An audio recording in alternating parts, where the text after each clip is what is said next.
Rasulullah SAW. Nah, ini berdasarkan pada buku Rahiqul Maktumnya Syekh Sofiur Rahman Al-Mubarakfuri.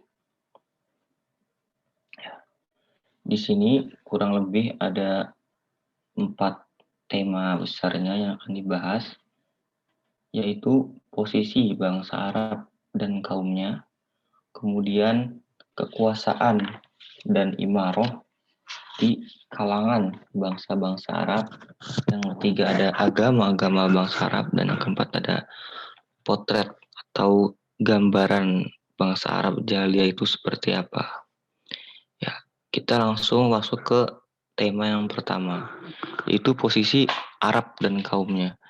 Yang pertama, posisi dari letak dari Jazirah Arab itu sendiri.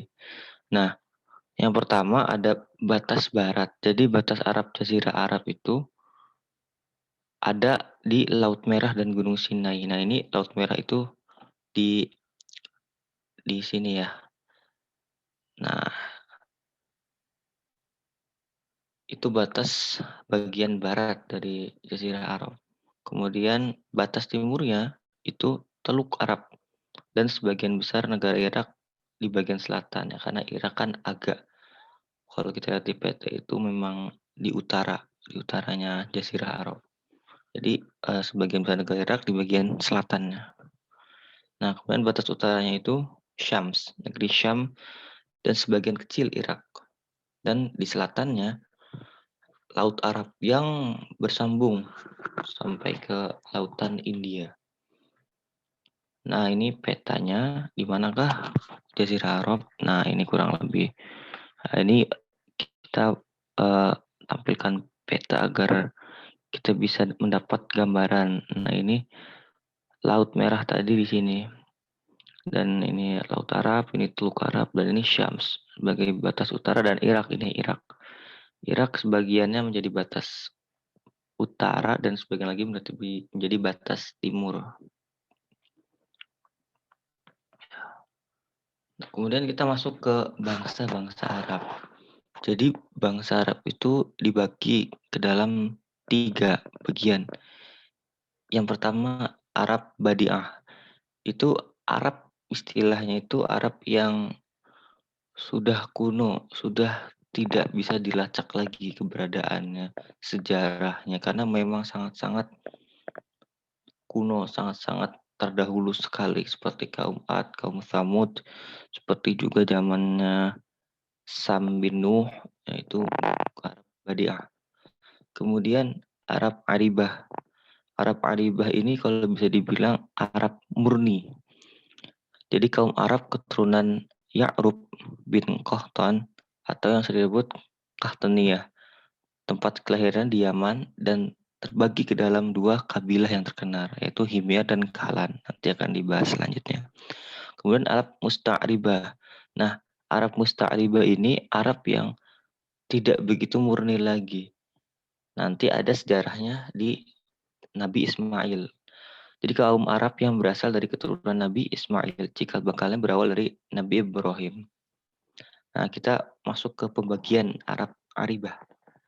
Nah, pertama ada kabilah Himyar. Kabilah Himyar ini terdiri dari beberapa suku lagi seperti Zaid, Jumhur, Qudoah, dan Sakasik. Nah, yang kedua ada kabilah Kahlan. Nah, ini banyak juga nih terbaginya. Nah, kabilah Kahlan ini berpencar atau mereka berhijrah meninggalkan Yaman. Karena tadi kan mereka tinggal di Yaman, akhirnya mereka berhijrah karena akibat saingan dagang dengan Himyar, dengan sesama saudaranya sendiri, dan juga kegagalan dalam perdagangan dari Romawi yang menguasai jalur darat, jalur laut, Mesir, dan Syams. Ya, karena pada masa itu ada 2 kekuatan imperium yang besar yang menguasai seluruh dunia. Kalau tidak Persia, pasti Romawi. Nah, ini perpindahannya. Perpindahan kabilah Kahlan. Yang pertama dari suku Kindah. Dia pindah-pindah dari Bahrain, Hadramaut, dan akhirnya menetap di Najd Arab ya. Dan membangun pemerintahan tapi runtuh dan punah. Jadi track recordnya itu kurang lebih sudah punah karena runtuh. Kedua ada Bani Ta'i pergi ke utara dan menetap di antara dua gunung sehingga disebut Jabalaini, suatu suku yang berada di tengah-tengah dua gunung. Kemudian ada suku Uz yang pergi menuju Hijaz dan menetap di Madinah. Nah ini cikal bakalnya suku Aus dan Khazraj. Nah mereka sebenarnya kedua suku itu bersaudara. Kemudian ada Lakham dan Juz'am yang menjadi raja dan menetap di Hairah atau Hirah. Nah ini sedikit cerita tentang Arab Musta'ribah. Ya, Arab Musta'ribah seperti tadi, Arab Musta'ribah itu Arab yang tidak murni lagi. Karena apa? Karena berawal dari Arab Aribah yang bertemu dengan orang asing, dengan orang non-Arab, dan terjadi perkawinan sehingga melahirkan anak yang tidak murni Arab banget. Nah, ah, ya, ceritanya tuh jadi bermula seperti ini. Datang kabilah Jurhum ke Mekah dan menetap di sana. Mereka bergaul dengan Ismail dan Ismail pun belajar bahasa darinya. Oh maaf ini kebalik slide-nya. Pertama Ibrahim, kita sebagai kita tahu Ibrahim itu hijrah dari Irak ke Haran dan termasuk juga ke Palestina. Dan akhirnya Ibrahim berlabuh ke Mesir. Nah ketika di Mesir ini ada seorang Fir'aun yang memiliki siasat buruk kepada Sarah, istri Ibrahim yang pertama. Tetapi siasat itu malah berbalik kepada diri Fir'aunnya itu. Dan sejak saat itu Fir'aun mengutamakan Sarah karena Sarah ini memiliki kedekatan dengan Tuhan, dengan Allah. Dan si Fir'aun itu memberikan seorang anak, hadiah anaknya yaitu Hajar kepada Sarah sebagai asistennya. Pada awalnya seperti itu. Namun ketika Sarah tidak berkunjung hamil, tidak berkunjung membuahi, nah kemudian Sarah ini mengawinkan Hajar tadi sebagai hadiah itu asistennya dengan Nabi Ibrahim. Nah setelah itu Nabi Ibrahim kembali ke Palestina dan Allah pun memberi Ismail dari Hajar. Jadi Ismail dulu yang eh, lahir, kemudian nanti belakangan ada Nabi Ishak. Nah Sarah cemburu ya karena naluri seorang wanita ketika Ibrahim menikah dengan Hajar dan dikaruniai anak terlebih dahulu, sedangkan Sarah yang sebagai istri pertamanya itu tidak memiliki anak, lantas cemburu dan akhirnya Ibrahim ini memilih membawa Hajar dan Ismail ke Hijaz. Nah ini awal mula kenapa bisa timbul istilahnya masyarakat di kota Mekah dan meninggalkannya dekat sumur Zam-Zam. Di situ ada sebuah gua gitu ya. Setelah itu Ibrahim kembali ke Palestina lagi. Kita bisa bayangkan betapa jauhnya bolak-balik dari Hijaz ke Palestina dengan zaman dulu yang menggunakan onta sangat-sangat lama. Nah, setelah tadi seperti yang sudah umum diceritakan bahwa Ismail menemukan sumur Zam-Zam yang terpendam dan akhirnya ketika sumur Zam-Zam itu keluar atau sumur Zam-Zam itu kembali aktif lagi, tentu teorinya seperti ini, jika suatu daerah memiliki sumber air yang banyak, pasti situ ada pemukiman dan benar. Kemudian kabilah Jurhum itu datang ke Mekah dan menetap di sana. Dan ada yang mengatakan bahwa kabilah Jurhum ini sebenarnya dari dulu sudah di sana. Cuma kabilah Jurhum ini tinggal di pinggiran, tidak di pusatnya seperti itu. Dan kabilah Jurhum ini siapa? Kabilah Jurhum ini nih disinyalir sebagai keturunan Sam bin Nuh. Ya, karena uh, susah untuk dilacak secara validnya, tapi ada pakar yang mengatakan bahwa kabilah Jurhum ini keturunan Sam bin Nuh. Kemudian setelah itu Ismail bergaul dengan suku Jurhum atau kabilah Jurhum, yang mana kabilah Jurhum ini nih mereka suku Arab Aribah. suku Arab yang murni. Nah, awalnya Ismail ini tidak bisa bahasa Arab. Ismail ini memakai bahasa Ibrani, bahasa Ibrani ya. Kemudian karena Ismail bergaul di sana dengan para suku Jurhum, akhirnya Ismail bisa fluent bahasa Arabnya gitu. Nah, setelah Ibu Hajar wafat, ibunya Ismail, kemudian Ismail itu dikawinkan dengan salah satu anak kabilah Jurhum. Nah, di sini ada cerita nih. Ketika itu Nabi Ibrahim datang pertama kali setelah Ismail menikah, datang kemudian gak ketemu sama Nabi Ismailnya. Terus malah ketemu sama istrinya dan Nabi Ibrahim itu bilang, "Wahai istrinya Ismail, nanti sampaikan kepada Ismail untuk membenarkan palang pintunya." Nah, maksudnya apa membenarkan palang pintunya itu? Artinya istrinya dia itu tidak cocok dengan Ismail untuk saat ini dan menyarankan untuk menceraikannya. Dan benar akhirnya terjadi perceraian dan akhirnya menikah lagi dengan anak pemimpin suku Jurhumnya, yaitu Mudhah bin Amr. Nah, ketika itu Nabi Ibrahim datang lagi, bertemu dengan Mudhah bin Amr,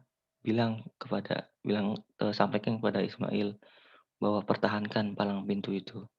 Akhirnya pertahankan pernikahan itu. Dari situ melahirkan 12 anak. Setelah kedatangan Ibrahim yang ketiga kalinya, akhirnya dia benar-benar bertemu. Nabi Ibrahim bertemu dengan Nabi Ismail, mereka berdua membangun Ka'bah. Nah, ini nyambung dengan cerita yang kemarin juga ya. Dan syariat haji pun turun di sana. Kemudian kita masuk ke dalam konten yang kedua, tema yang kedua, yaitu kekuasaan dan imaroh di kalangan bangsa Arab. Jadi di dalam bangsa Arab itu ada dua jenis kepemimpinan. Pertama, raja-raja berhias mahkota. Raja-raja yang mempunyai kedudukan, tetapi hakikatnya itu mereka tidak bisa merdeka dan berdiri sendiri.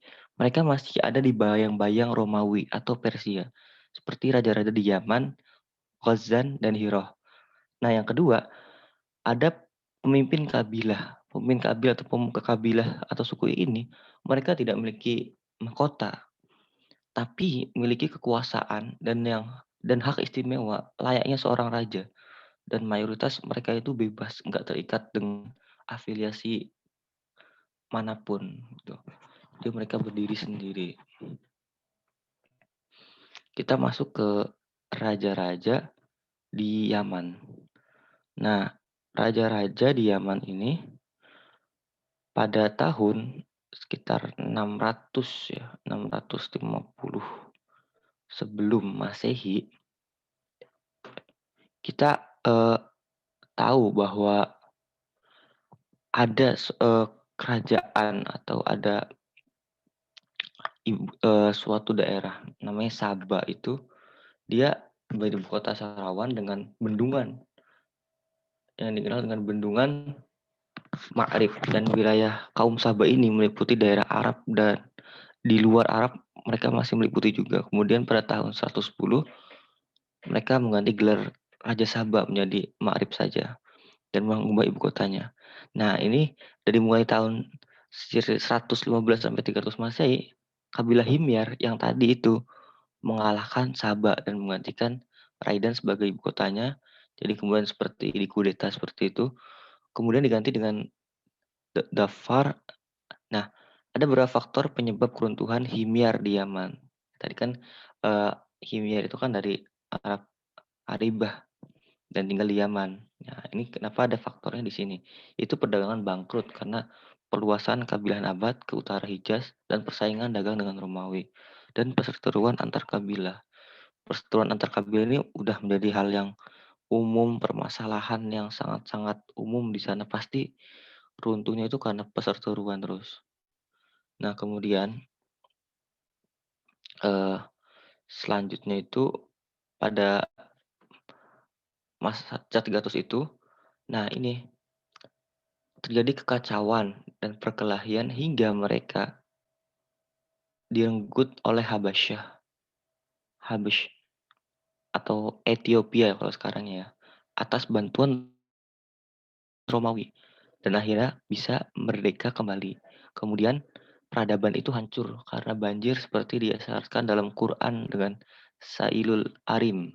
Ya, ada itu dulu kan Sailul Arim, banjir yang dahsyat. Kemudian pada tahun 523, ini timelinenya hampir mendekati kelahiran Nabi. Seorang Yahudi bernama Zunawas menyerang orang Masehi di Najran. Jadi ada orang Yahudi yang menyerang orang Masehi atau orang Kristen di Najran. Nah, orang ini nih, Zunawas ini menyulut dendam orang-orang Masehi untuk memperluas kekuasaan yang didalangi Imperium Romawi dan kerjasama dengan Habasyah untuk menguasai Arab. Nah, dikomandoi oleh Aryat. Aryat itu seorang raja, seorang pemimpin yang punya anak buah. Anak buahnya itu Abraha. Jadi Abraha itu tuh bukan murni keturunan raja, tapi melainkan seorang anak buah yang membunuh rajanya sendiri, Aryat. Nah, pasca peristiwa gajah, orang Yaman meminta bantuan nih sama orang Persia untuk mengusir orang Habasyah di Yaman. Jadi saling istilahnya itu saling berlawanan, saling timbal balik, di sini menyerang, kemudian dibalik serang lagi.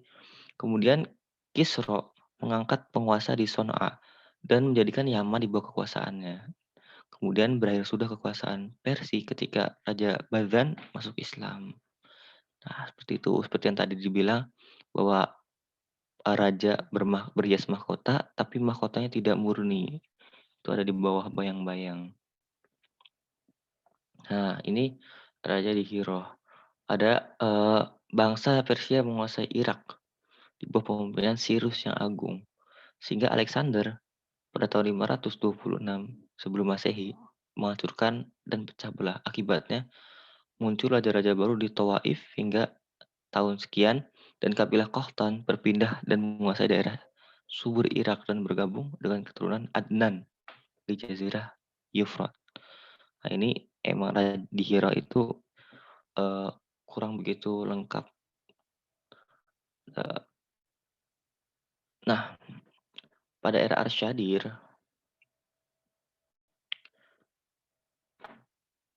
pada era Arsyadir ini, Juzaimah bekerja dengan bangsa Romawi yang pengecut untuk mengadu domba antara bangsa Arab di Syam dan di Irak. Jadi mengadu domba. Arsyadir itu sebuah era pemerintahan dan Juzaimah itu pemimpinnya atau tadi rajanya itu. Jadi ada domba antara kedua orang yang ada di Arab di Syam sama Arab di Irak, hingga tiba masanya Qubaz yang memimpin yang dipimpin oleh Mazak dengan gaya hidup persifisme yang hendak ia jadikan agama, tapi Qubaz ini menolak. Qubaz ini eh, mengirim utusan Munzir, kemudian ia menolak. Si utusan Qubaz ini yang menolak, itu Munzir, dan diganti dengan Haris bin Amr. Dan pengganti Qubaz adalah Kisra Anushirwan yang sangat benci dengan gaya hidupnya. Qubaz itu permisivisme. Nah, kemudian ia mengangkat Al-Munzir di Hirah. Setelah itu beberapa persengketaan akhirnya Hani bin Mas'ud, pemimpin suku Syaiban, bertarung dengan Iyas bin Kubaisah. Iyas bin Kubaisah itu pengganti setelah Kisra Anushirwan. Jadi si Kubas ini minta tolong ke Hani bin Mas'ud untuk menjaga harta dan keluarganya. Akhirnya Hani bin Mas'ud ini setuju dan akhirnya mereka berdua berkoalisi melawan pemerintahan di sana. Nah, ini untuk pertama kalinya bangsa Arab itu menang melawan Arab hingga pada tahun 632. Nah, kedatangan Khalid bin Walid merebut kekuasaan Munizir. Oke, selanjutnya. Raja-raja di Syams. Ya, raja-raja di Syams. Gimana ini? Oh ya, raja-raja di Syams. Seperti yang kita tahu tadi, Syams itu utara Jazirah Arab. Nah, pada masa bangsa Arab itu nomaden berpindah-pindah, kabilah Qudoah yang kita tadi sempat singgung di awal dari kabilah Himyar ikut berpindah dan menetap di Syams. Nah, ada Bani Daj'am bin Sulaih yang menjadi kaki tangan Romawi sebagai benteng yang melindunginya dari serangan Arab dan Persia. Jadi orang Romawi seperti menyuruh orang Arab itu untuk menjadikan benteng-benteng atau pelindung-pelindung bagi negara Romawi. Romawi kemudian mengangkat raja yang terkenal yaitu Ziyad bin Hamullah. Kuasanya akhirnya diruntuh ketika suku Ghazan datang dan mengalahkannya. Nah, bangsa Romawi mengangkat suku Ghazan sebagai raja bagi seluruh bangsa Arab di Syam yang berikut tadi Dumatul Jandal. Hingga pada perang Yarmuk. Nah, perang Yarmuk di tahun 13 Hijriah, Jabalah atau raja dari Ghazan itu masuk Islam di tangan Umar bin Khattab. Dan kerajaan-kerajaan yang terakhir ialah Imaroh, kekuasaan di Hijaz. Nah, ini uh, Imaroh di Hijaz ini memang cukup rumit ya. Nah, setelah tadi kita flashback sebentar, itu Ismail memimpin Mekah. Setelah tadi menikah dengan salah satu pemimpin Jurhum, kemudian Ismail memimpin Mekah nih. Yang pada awalnya itu Mekah itu banyak orang-orang Jurhumnya.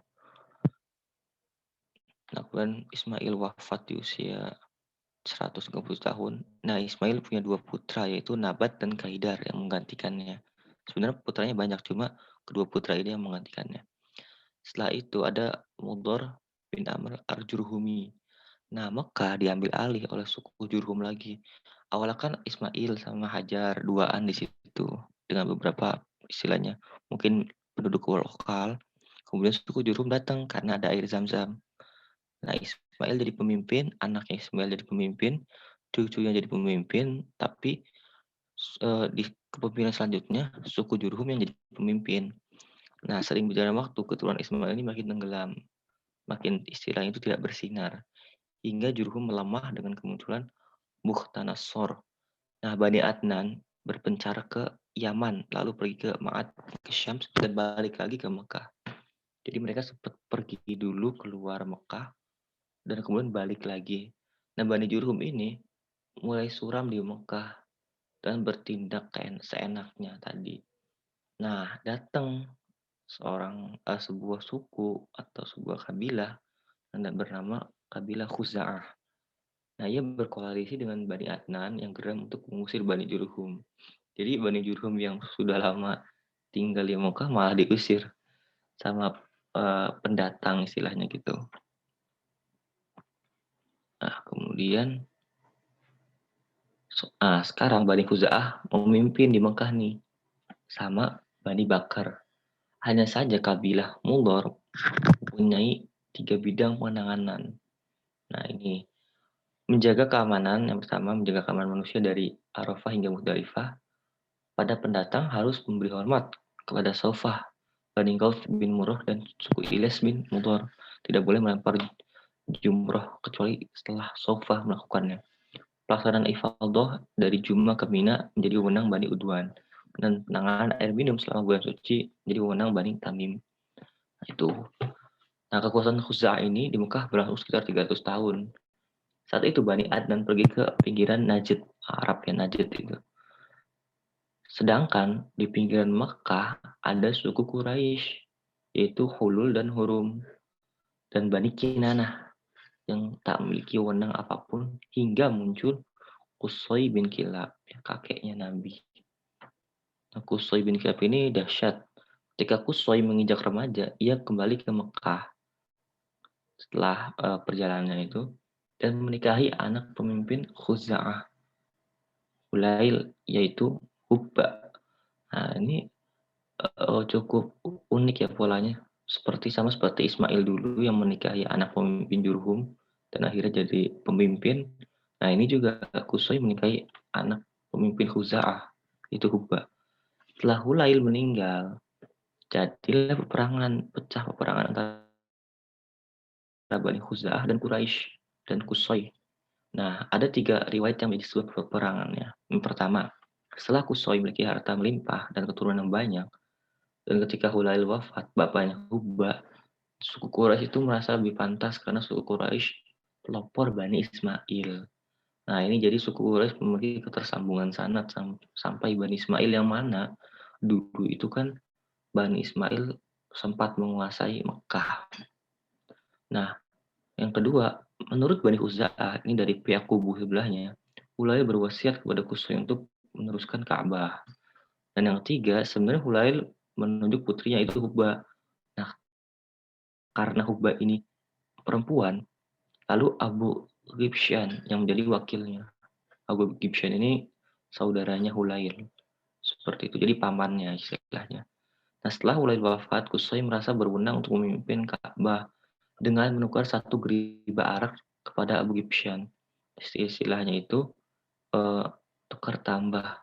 Saya tukar satu arak dengan kepemimpinan seperti itu. Nah, Abu Ghibshan ini tidak terima dan akhirnya timbul perang antara keduanya.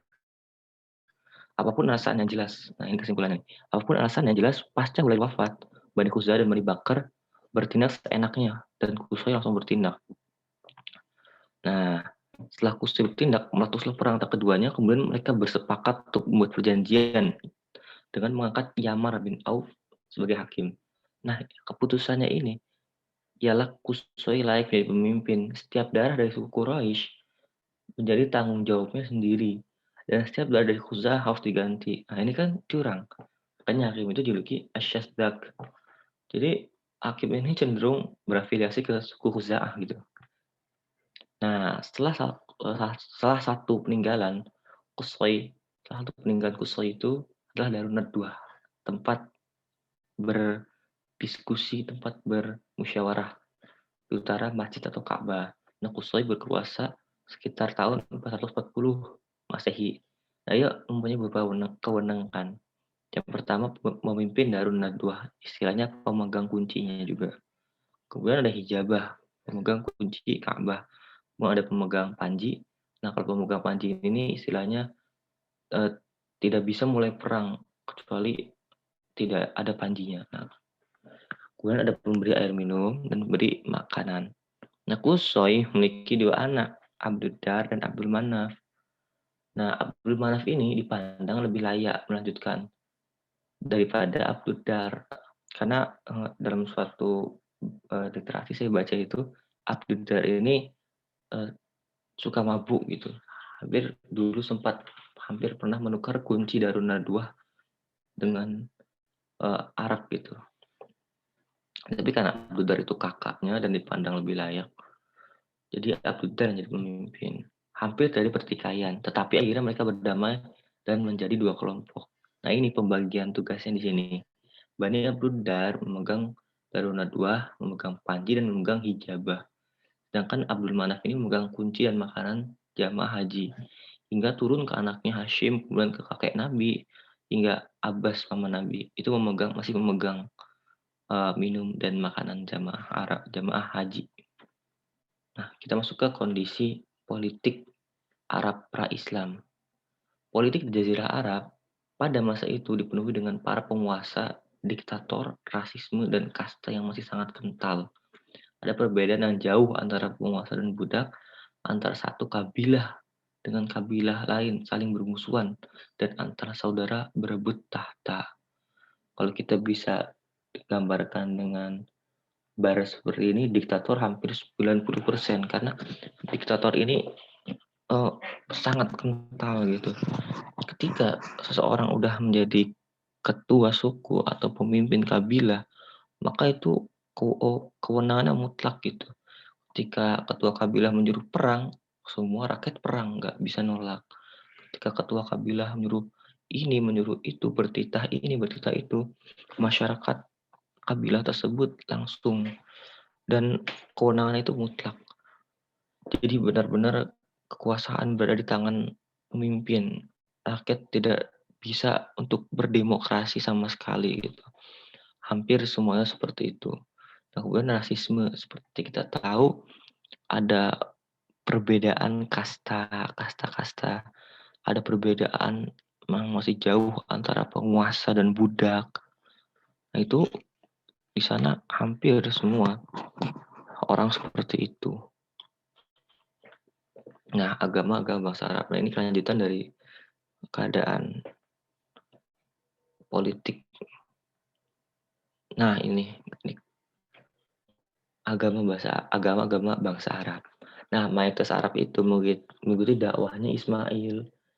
Dakwahnya Ismail itu apa? Dakwah agama bapaknya. Bapaknya Ibrahim alaihissalam.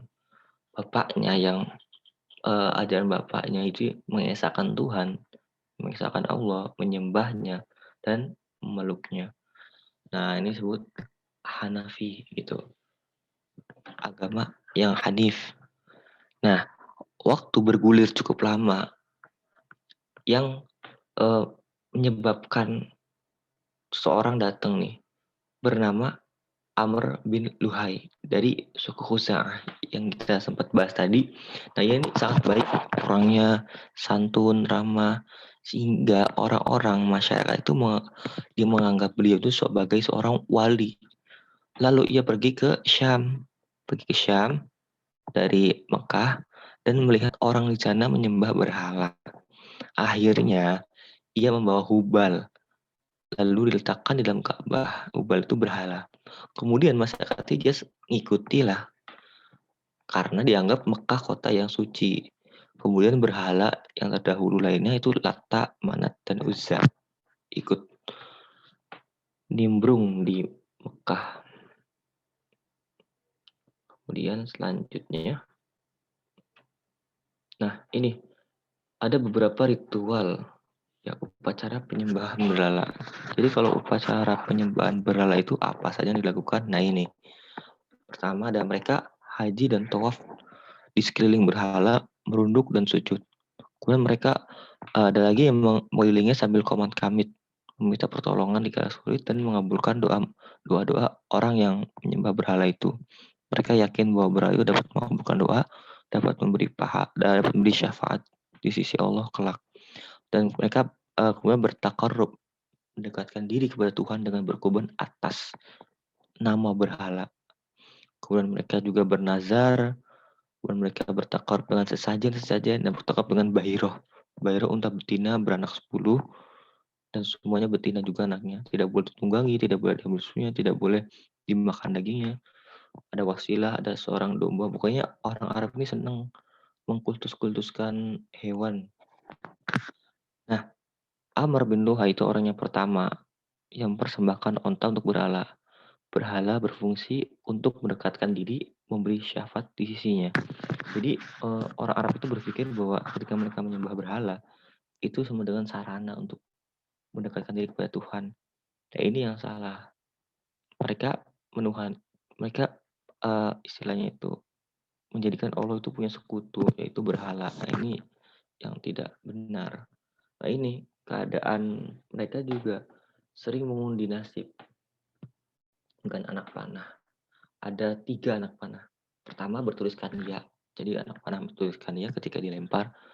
Ketika iya tulisannya Ahmad, berarti mereka jadi menunaikan apa hajat mereka. Misalkan saya ingin pergi ke Syam besok, kemudian mengundi nasib, bertuliskan iya, berarti jadi. Nah yang kedua sebaliknya, kalau diundi ternyata dapatnya tidak, mereka tidak jadi pergi ke Syam. Seperti itu. Kemudian ada juga anak panah bertuliskan tebusan atau golongan. Jadi misalkan lempar tebusan, berarti tebusannya apa seperti itu. Karena di zaman dulu kan masih eh, banyak tebusan, orang budak ditebus dengan ini. Nah, dan juga golongan. Jadi misalkan ada seorang anak yang lahir nasabnya gak jelas. Nah, itu bisa pakai undi nasib pakai anak panah. Ada tulisannya dari golongan kalian, bukan dari golongan kalian dan anak angkat. Misalkan dari golongan kalian berarti anak tersebut diakui sebagai keturunan kabilah tersebut. Jika bukan, berarti bukan keturunan kabilah tersebut dan biasanya itu dimusuhi gitu atau dikucilkan. Jika anak angkat, berarti beliau diakui di kabilah tersebut tapi sebagai anak angkat bukan sebagai golongan. Itu memang kesukuannya masih kuat sekali. Nah, kepercayaan lain juga ada at-tiyaroh. Nah, mereka kepercayaan dengan melepaskan burung. Lalu burung itu terbang. Nah, kalau burung itu pergi terbangnya ke kanan, berarti mereka setuju dan melakukan hajatnya, kalau ke kiri mereka tidak setuju dan nggak jadi menunaikan hajatnya. Kemudian juga ada, kepercayaan-kepercayaan nujum kepada bintang-bintang, mereka juga percaya kepadanya paranormal atau sebutan araf.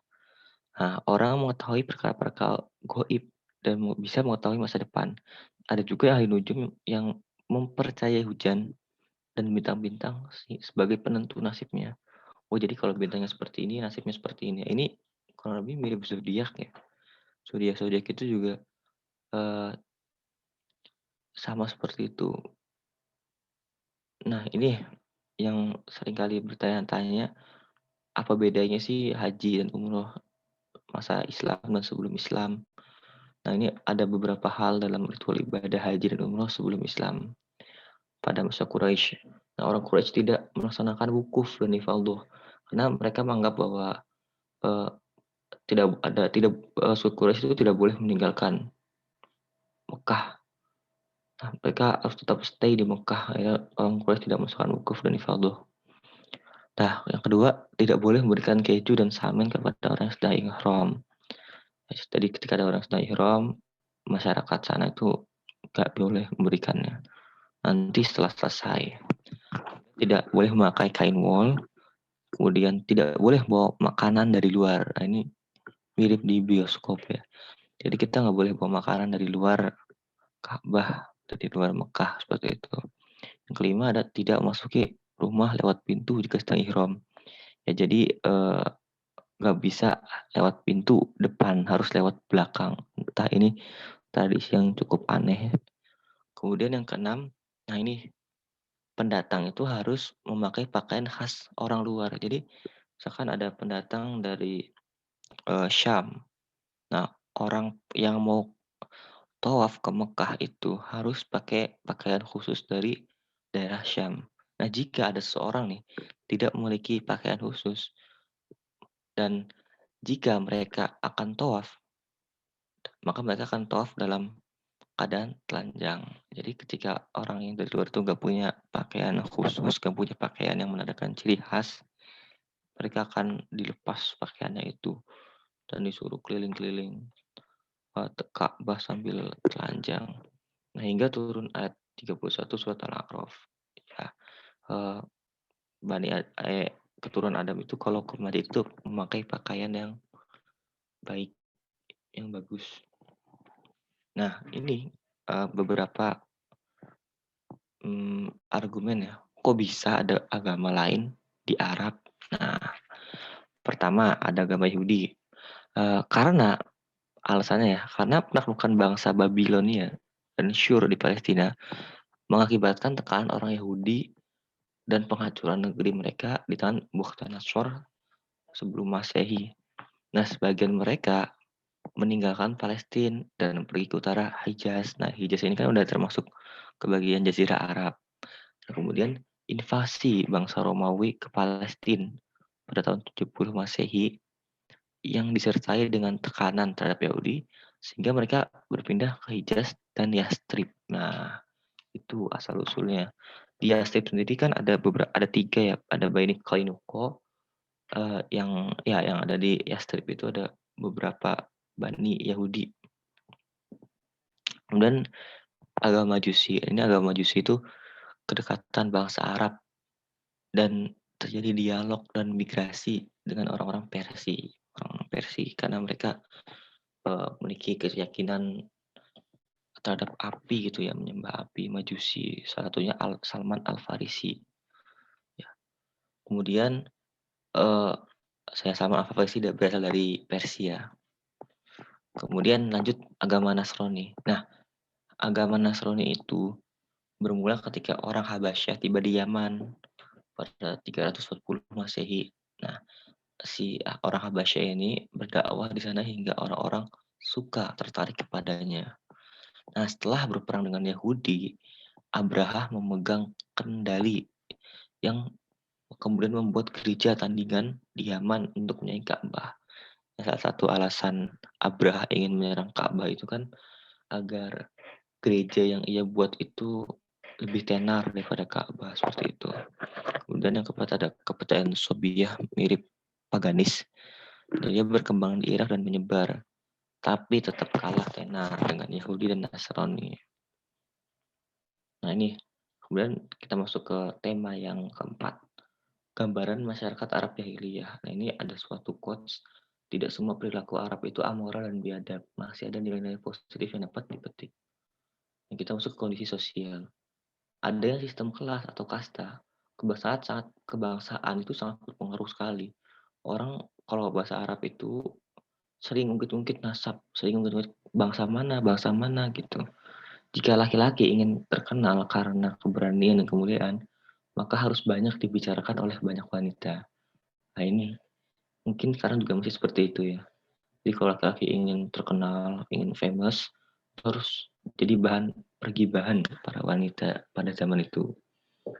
Kemudian laki-laki menjadi kepala keluarga yang diktator, yang patriarkis. Jadi laki-laki seperti mutlak kekuasaannya di dalam sebuah keluarga itu. Kemudian ada kelas masyarakat lainnya bebas berhubungan. Nah ini, kalau kelas bangsawan harus dengan persetujuan wali dari seorang wanita. Sedangkan kalau kelas masyarakat itu bebas-bebas aja.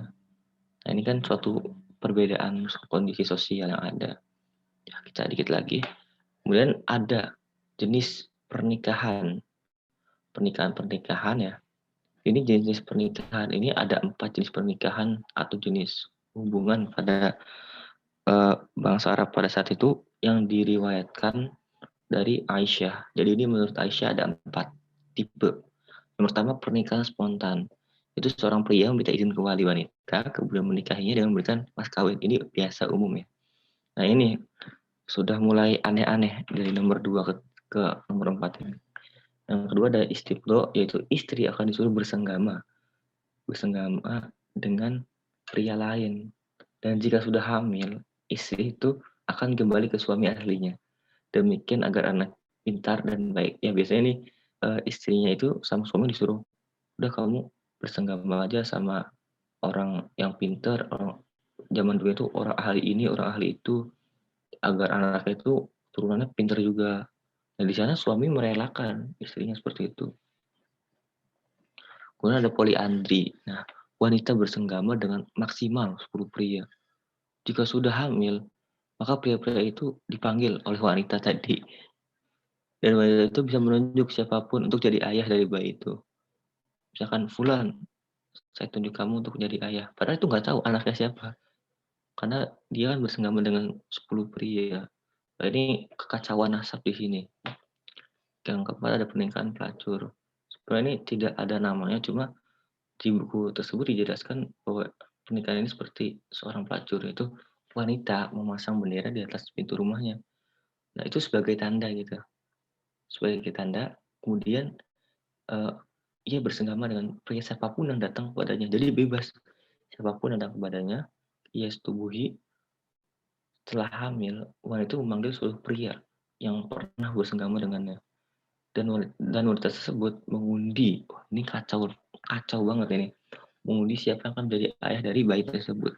Dan pria yang ia pilih tidak bisa menolaknya. Ini kan kacau banget. Padahal kita tidak tahu si anak itu, bayi itu anak dari siapa. Nah, ini kemudian ada yang lain, yaitu jika terjadi peperangan, maka kabilah yang menang akan mengambil wanita yang kalah untuk dijadikan budak seks. Dan kebiasaan Arab jaya itu poligami tanpa ada batasan, dan hak perceraian ada di tangan suami. Jadi poligami tidak ada batas tertentunya.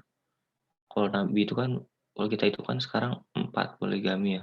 Kalau dulu nggak ada, bebas. Hak perceraian ada di tangan suami. Perzinahan adalah hal yang umum pada saat itu dan bukan yang sebuah aib. Jadi kalau ada orang yang berzina itu bukan aib zaman dulu itu.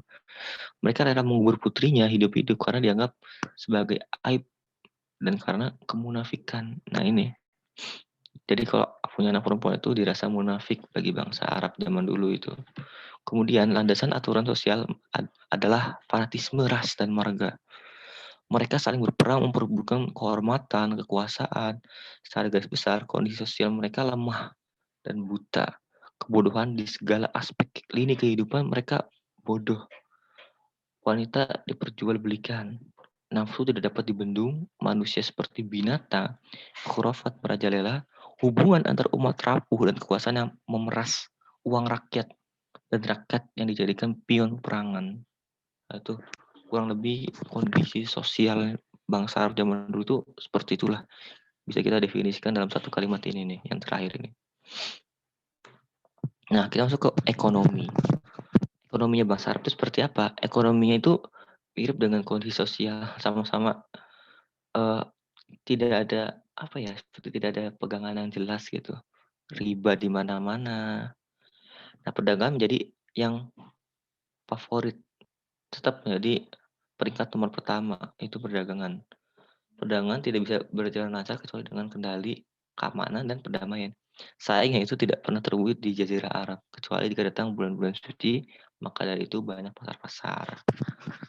Juga kalau berperang itu bisa juga karena perangnya itu masalah pasar, masalah dagang. Kemudian bangsa Arab awam akan industri kerajinan. Jika ada pun seperti jahit dan samak berasal dari Yaman dan pinggiran Syam. Nah, kekayaan yang dimiliki bisa menjadi penyebab peperangan, kelaparan, kemiskinan, dan orang telanjang pemandangan yang biasa. Orang telanjang saking tidak mampunya untuk memenuhi kehidupannya sendiri pun di sana sudah biasa. Seperti itu kata kata buku ini. Nah, ini kita masuk ke terakhir yaitu akhlak positif bangsa Arab. Nah, jadi bangsa Arab pun masih ada nilai-nilai positif yang bisa dipetik. Nah, yang pertama dermawan. Itu orang Arab saling berlomba-lomba membanggakan diri bahwa dirinya itu dermawan. Jika ada orang yang lapar datang ke rumahnya dan ia hanya memiliki satu onta, maka ia rela menyembelihnya. Mereka membanggakan diri di hadapan para pemimpin, di hadapan para pengusaha kaya. Istilahnya itu cari muka. Salah satu caranya itu minum khamr.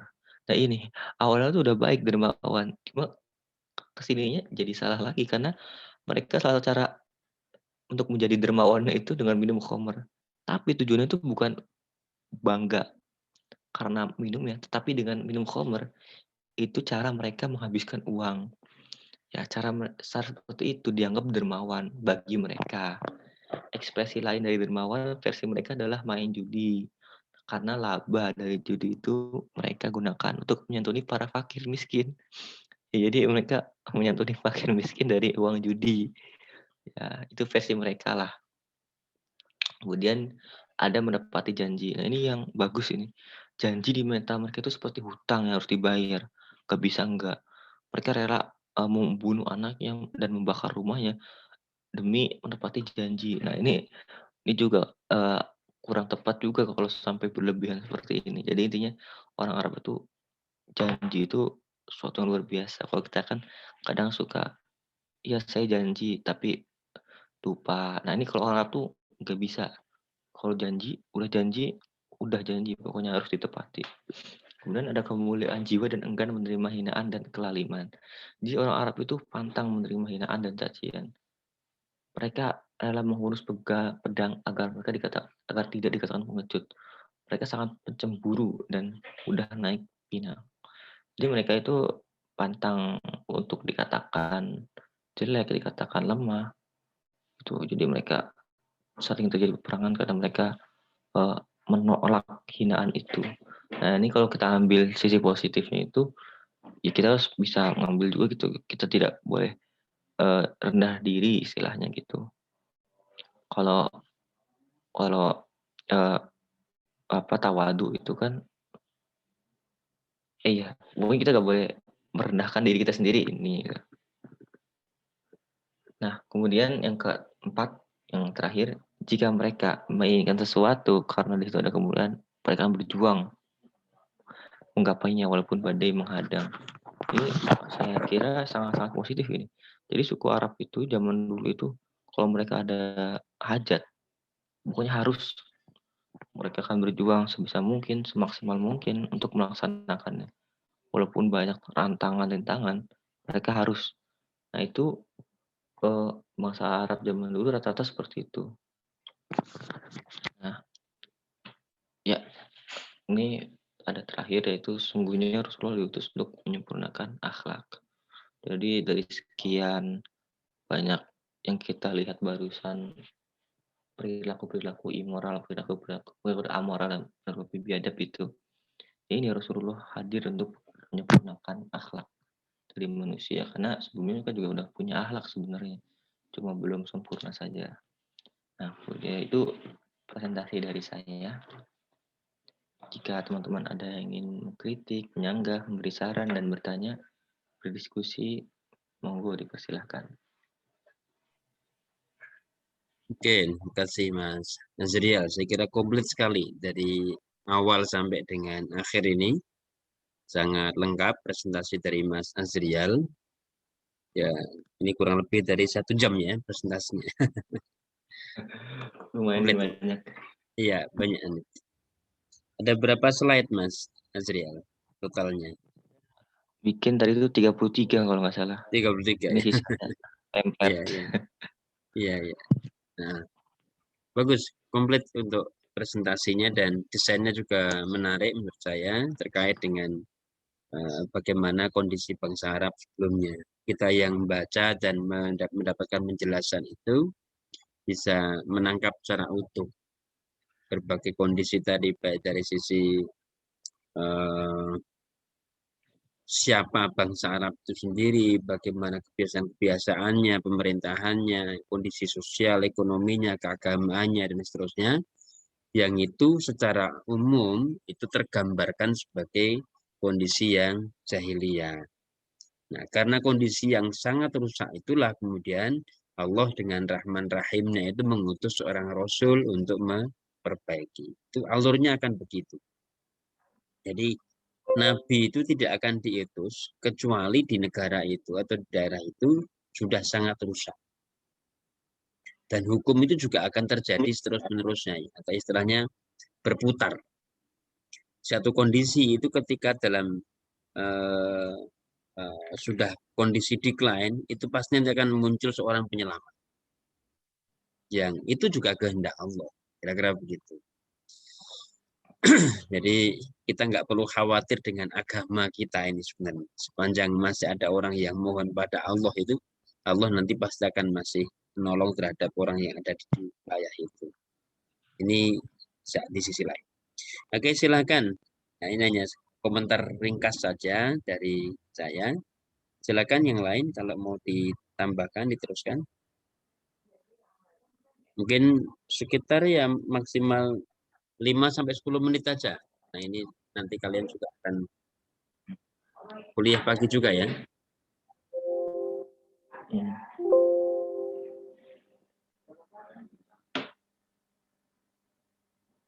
Silakan. Siapa yang mengawali?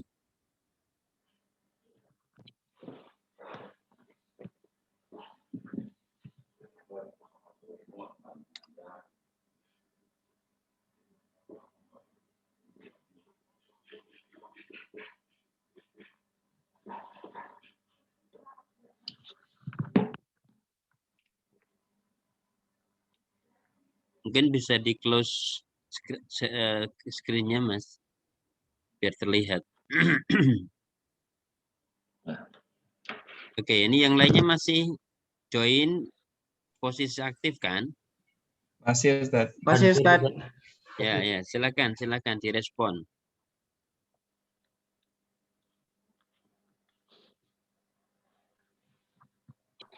Penjelasan Azril sudah lengkap, Ustaz. Sudah panjang, jelas. Iya, tapi kan masih ada juga yang bisa ditanyakan.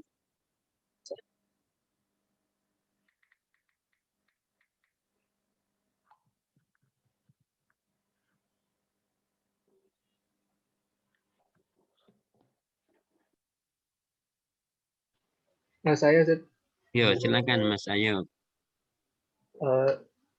tadi kan sempat dijelaskan bahwa Nabi Ismail ketika pertama kali datang ke Makkah kan belum bisa bahasa Arab, pakai bahasa Ibrani. Perlu adaptasi di situ. Ketika datang ke Makkah itu kondisi di Makkah itu sudah ada penduduknya atau belum? Ada perkampungan gitu? Ya.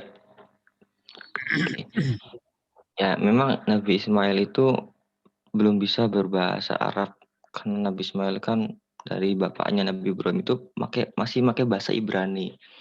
Nah, makanya oleh karena itu disebutkan bahwa keturunan Nabi Ismail setelahnya itu Arab Musta'ribah.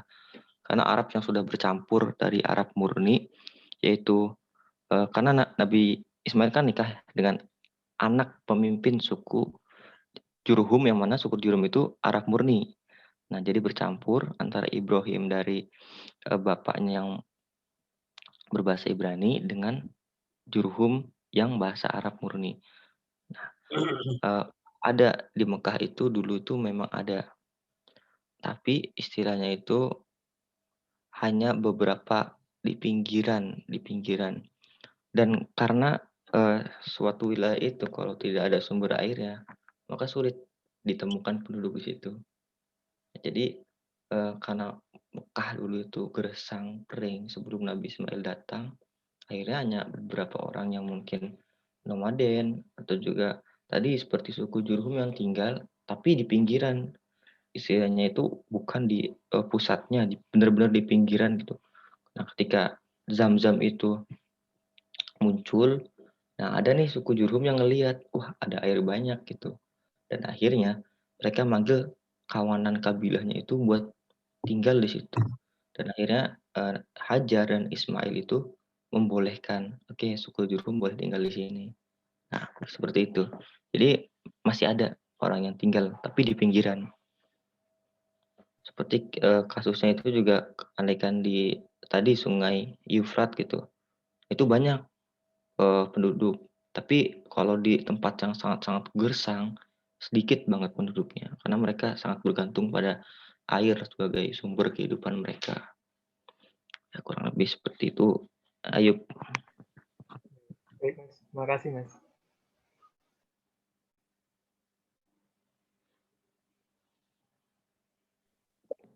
Mungkin bisa di cross check juga ya.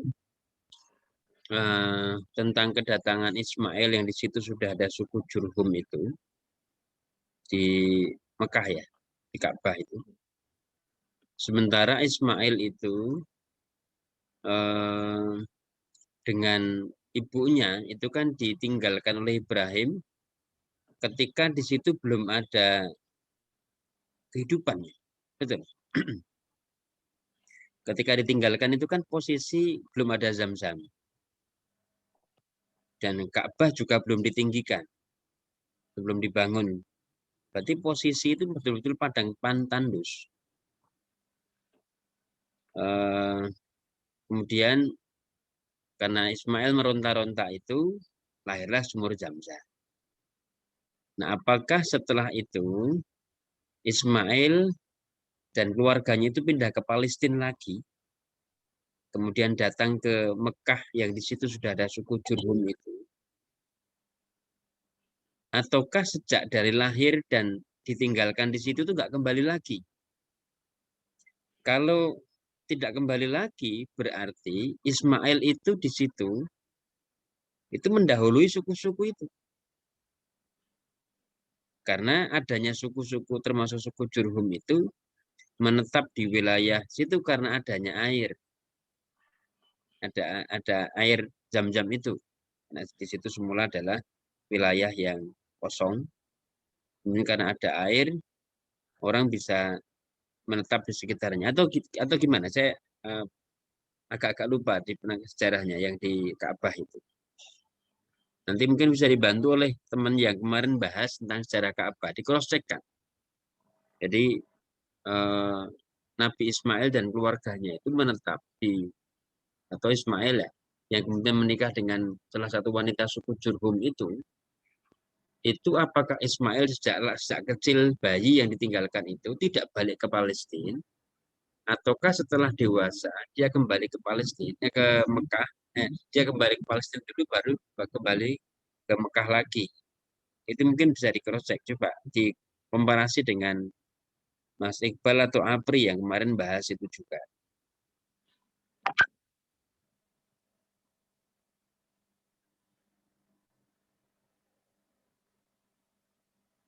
Gimana Mas Iqbal, Mas Apri?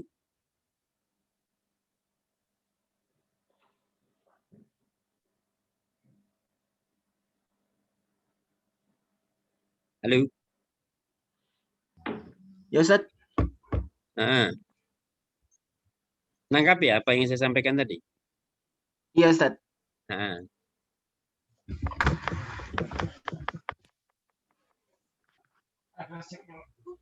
Soalnya ini sih.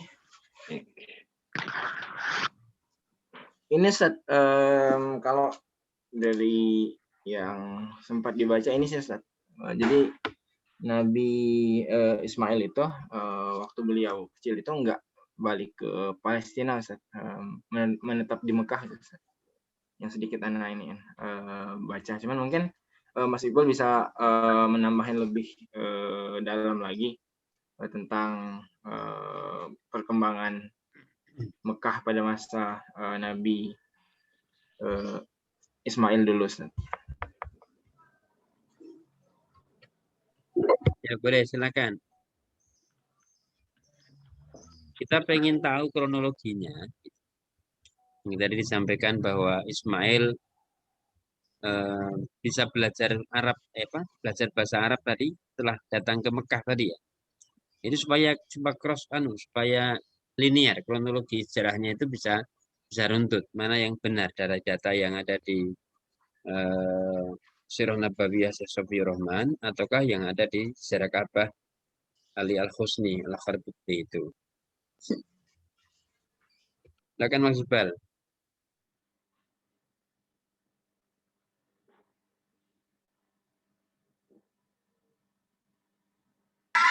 Iqbal izin ke kamar mandi, Sos.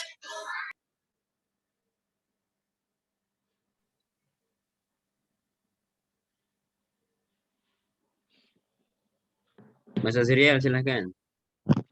Ya, kalau di buku ini sih, jadi Nabi Ismail semenjak ditinggal sama Nabi Ibrahim, nggak balik lagi.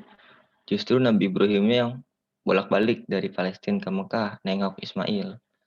Seperti itu. Jadi Ismail kan bahasanya Ibrani. Nah, benar Ustaz kata tadi, jadi suku Jurub itu memang sudah ada, cuma posisinya bukan di Mekahnya, di daerah lain, di luar Mekah, tapi istilahnya di pinggiran gitu.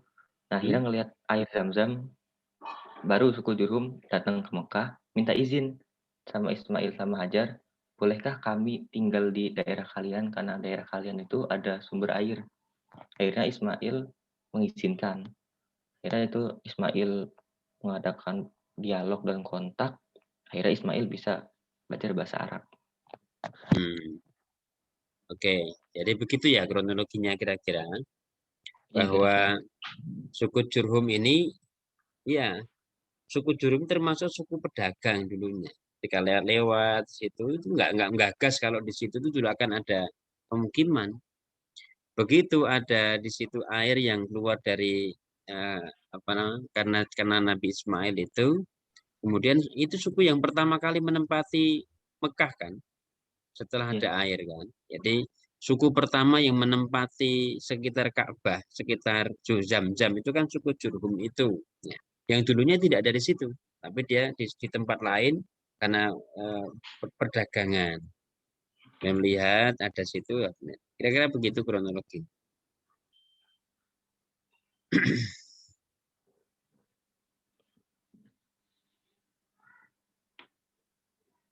Nah, kondisi ini saya kira yang menarik juga ya.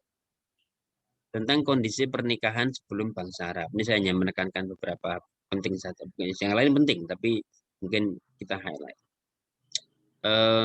Kondisi pernikahan yang poliandri, beristri banyak, sangat bebas, itu terjadi pada masa sebelum Rasulullah.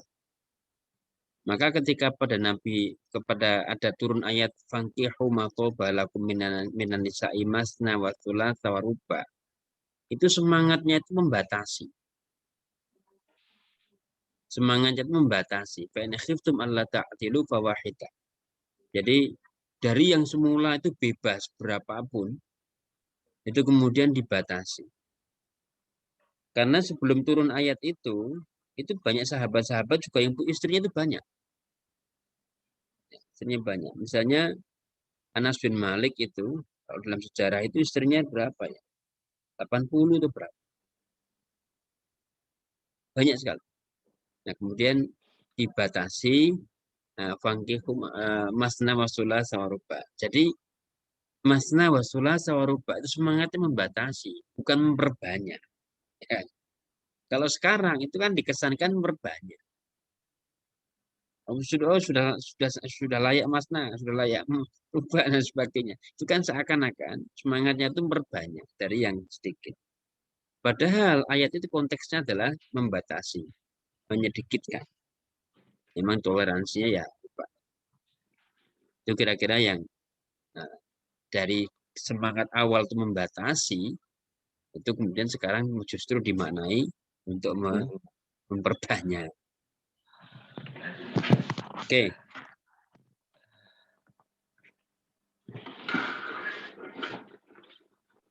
Nanti PowerPoint-nya di-share ya, Mas. Atau yang sebelum-sebelumnya tolong juga di-share biar kita juga nanti bisa mempelajari ulang semuanya gitu ya. Jadi yang teman-teman yang sudah presentasi sebelumnya, Mas Iqbal, Mas Apri, Mas Azrial, ini PowerPoint-nya nanti tolong di-share sehingga nanti bisa utuh kita membahas.